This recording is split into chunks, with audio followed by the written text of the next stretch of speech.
திராவிட முன்னேற்ற கழக ஆட்சி அமைந்த பிறகு சொத்து வரி, வீட்டு வரி, மின் கட்டணம், குடிநீர் வரி போன்ற பல வரிகள் இந்த அரசால் உயர்த்தப்பட்டுள்ளது.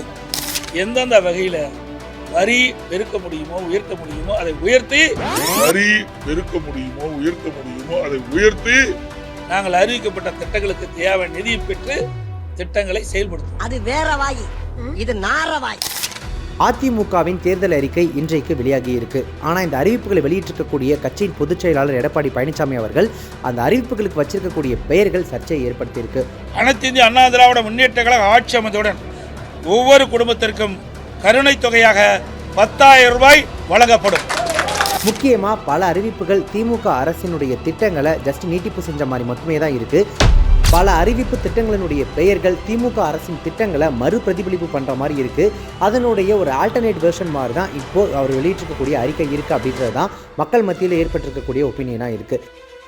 ரொம்ப உயிருக்கு போராடிட்டு இருக்காங்க. அவளுக்கு என்ன சொல்லுவோம், அவளுக்கு அந்த உயிரை காப்பாற்றுவதற்கு வெண்டிலேட்டர் வைக்கிறோம்ல, இந்த ஆட்சியில் வெண்டிலேட்டர் வைக்கிற அளவுக்கு போயிட்டு. திமுகவின் திட்டங்கள் பொதுவாக உரிமை தொகை, விடியல் பயணம், விலையில்லா திட்டங்கள் அப்படின்னு அழைக்கப்படுது. அதாவது எதையுமே இலவசம் அப்படின்னு நேரடியாக சொல்லாமல் விடியல் அல்லது உரிமை அப்படின்னு அவங்க அழைக்கிறாங்க.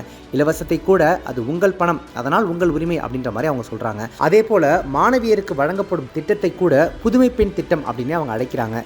எங்கும் இலவசம் அப்படின்றத குத்தி காட்டுறது மாதிரி பெயர் வைக்காமல் அதை மறைமுகமாக எப்படி சொல்ல முடியுமோ அப்படி தான் அவங்களுடைய திட்டங்களுக்கு அவங்க பெயர் வச்சுட்ருக்காங்க. ஆனால் அதிமுக இதே திட்டங்களுக்கு கொஞ்சம் வேறு மாதிரியான பெயர்களை வச்சிருக்காங்க. உதாரணமாக குலவிளக்கு திட்டம் அப்படின்னு பெயரிடப்பட்ட இந்த திட்டத்தின் கீழ் அனைத்து ரேஷன் அட்டைதாரர் குடும்பங்களுக்கும் மாதந்தோறும் ரூபாய் 2,000 வழங்கப்படும் அப்படின்னு அறிவிச்சிருக்காங்க. அதாவது திமுக அரசு ஏற்கனவே மகளிர் உரிமை தொகை அப்படின்ற பெயரில் மாதம் குடும்ப தலைவிகளுக்கு ரேஷன் கார்டு மூலமாக 1,000 ரூபாய் வழங்கிட்டு வந்துட்டு இருக்காங்க. அந்த திட்டத்திலேயே ஒரு 1,000 ரூபாய் அதிகப்படுத்தி குலவிளக்கு திட்டம் அப்படின்னு சொல்லி அதிமுக அழைக்கிறாங்க. இது அவங்க வெளியிட்டிருக்கக்கூடிய அறிவிப்புகளில் ஒன்றா இருக்கு. அதே போல கருணை தொகை அப்படின்ற பெயரில் ரூபாய் 10,000 வழங்கக்கூடிய திட்டத்தையும் அவங்க அறிவிச்சிருக்காங்க. கருணையாக அரசு உங்களுக்கு பணம் கொடுக்கிறது அப்படின்றது போல அந்த திட்டத்தை அவங்க அறிவிச்சிருக்காங்க. உரிமை அப்படின்றது போல இல்லாமல் கருணை அப்படின்னு சொல்லிட்டு அந்த திட்டத்துக்கு அதிமுக பெயர் சூட்டியிருக்காங்க. மக்களின் சுமையை குறைக்கும் வகையில் அனைத்து இந்திய அண்ணா திராவிட முன்னேற்ற கழக ஆட்சி அமைந்தவுடன் ஒவ்வொரு குடும்பத்திற்கும் கருணை தொகையாக 10,000 ரூபாய் வழங்கப்படும். இலவசமாகவே இருந்தாலும் கூட அதை இலவசம் அப்படின்னு சொல்லி நேரடியாக குறிப்பிடாமல் மறைமுகமாக அது உங்களுடைய உரிமை தான் அப்படின்ட்டு அந்த மாதிரி அதுக்கு பெயர் வச்சும்போது அது கொஞ்சம் ஏற்றுக்கிற மாதிரி இருந்துச்சு.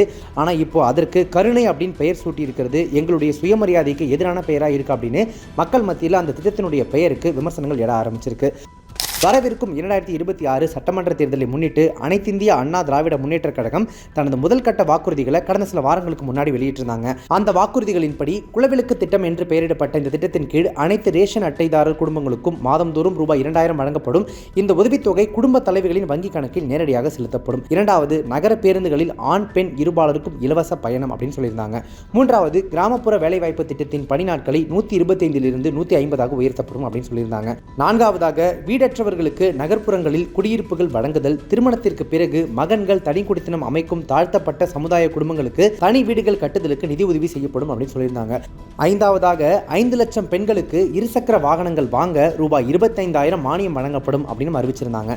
இந்த நிலையில தான் இன்றைக்கு 3ஆம் கட்ட அறிவிப்புகளை அதிமுக வெளியிட்டிருக்காங்க. இன்றைக்கு வெளியிட்டிருக்கக்கூடிய அறிக்கையின்படி முதலாவதாக, ஸ்டாலின் தலைமையிலான நிர்வாகத்திறனற்ற விடியா திமுக ஆட்சியில் கடந்த 5 ஆண்டுகளில் அத்தியாவசிய பொருட்களின் விலைவாசி விஷம் போல ஏறி மக்கள் கடுமையாக பாதிக்கப்பட்டுள்ளனர். அதே போல சொத்து வரி, வீட்டு வரி, மின்சார கட்டணம், குடிநீர் வரி போன்ற பல வரிகளும் உயர்த்தப்பட்டு விட்டது. இதனால் மக்களின் அன்றாட குடும்ப சுமை பன்மடங்கு அதிகரித்து விட்டது. எனவே மக்களின் சுமையை குறைக்கும் வகையில் ஒவ்வொரு குடும்பத்திற்கும் கருணை தொகையாக 10,000 ரூபாய் வழங்கப்படும். 2வதாக, வேலைவாய்ப்பு அலுவலகங்களில் பதிவு செய்து வேலைக்காக காத்திருக்கும் பட்டதாரிகளுக்கு மாதந்தோறும் 2,000 ரூபாயும், +2 வரை படித்து வேலைவாய்ப்பு அலுவலகங்களில் பதிவு செய்துள்ளவர்களுக்கு மாதந்தோறும் 1,000 ரூபாயும் உதவித்தொகையாக வழங்கப்படும். 3வதாக, மீன்பிடி தடை காலங்களில் மீனவர்களுக்கு தற்போது வழங்கப்பட்டு வந்துட்டு இருக்கக்கூடிய நிவாரணத் தொகை 8,000 ரூபாயிலிருந்து 12,000 ரூபாயாக உயர்த்தி வழங்கப்படும். 4வதாக, ஒவ்வொரு ஆண்டும் தைப்பொங்கல் அன்று வழங்கப்பட்டு வரும் பொங்கல் தொகுப்புடன் சேர்த்து 1,000 ரூபாய் வழங்கப்படும். 5வதாக, கைத்தறி நெசவாளர்களுக்கு தற்போது வழங்கப்பட்டு வரும் இலவச மின்சாரம் 300 யூனிட்டில் இருந்து 450 யூனிட்டாகவும், விசைத்தறி நெசவாளர்களுக்கு 1000 யூனிட்டில் இருந்து 1400 யூனிட்டாகவும் உயர்த்தி வழங்கப்படும். கடைசியாக நகரப்பகுதிகளில் நடைபாதை ஓரமாக கடை வைத்திருக்கக்கூடிய சிறு வியாபாரிகள் கூட்டுறவு வங்கிகளில் வாங்கிய கடன் தள்ளுபடி செய்யப்படும் அப்படின்னும் இப்ப வெளியிட்டிருக்கக்கூடிய அந்த 3ஆம் கட்ட அறிக்கையில தெரிவிக்கப்பட்டிருக்கு. இந்த அறிக்கையில வெளியிட்டிருக்கக்கூடிய பல திட்டங்கள் திமுக அரசு திட்டங்களுடைய நீட்சியாக மட்டுமே இருக்கு. பெயர் மட்டுமே கொஞ்சம் மாற்றி வைத்து கொஞ்சம் தொகை அதிகப்படுத்தியிருக்காங்க.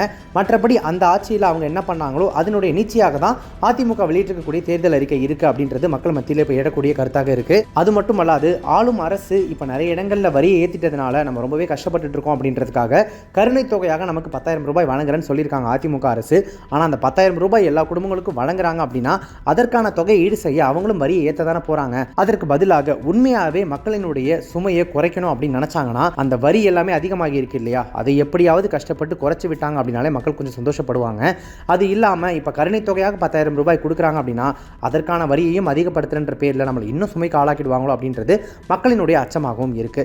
அதுக்கு தாங்க நான் சொல்றேன், வருவாயை உயர்த்தி பெருக்கி அதன் மூலமாக நாங்கள் அறிவிக்கப்பட்ட இந்த திட்டத்தை மக்களுக்கு வழங்கப்படும்.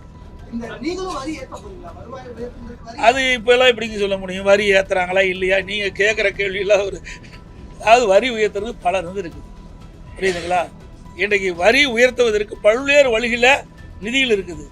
அந்த நம்முடைய நிதி துறையைச் சேர்ந்தவர் நிபுணர்கள் மூலமாக எந்தெந்த வகையில் வரி பெருக்க முடியுமோ உயர்த்த முடியுமோ அதை உயர்த்தி நாங்கள் அறிவிக்கப்பட்ட திட்டங்களுக்கு தேவை நிதியை பெற்று திட்டங்களை செயல்படுத்தும். அந்த வகையில் அதிமுக பொதுச் செயலாளர் எடப்பாடி பழனிசாமி அவருடைய தேர்தல் அறிக்கையாக வெளியிட்டிருக்கக்கூடிய இந்த திட்டங்களில் மக்களுக்கு கலவையான விமர்சனங்கள் இருக்கு. இந்த தேர்தல் வாக்குறுதிகள் உண்மையாகவே மக்களை கவருமா? இதுக்கு அவங்க தேர்தலில் என்ன பதில் சொல்ல போறாங்க அப்படின்றத பொறுத்திருந்து தான் பார்க்கணும். Subscribe to One India and never miss an update.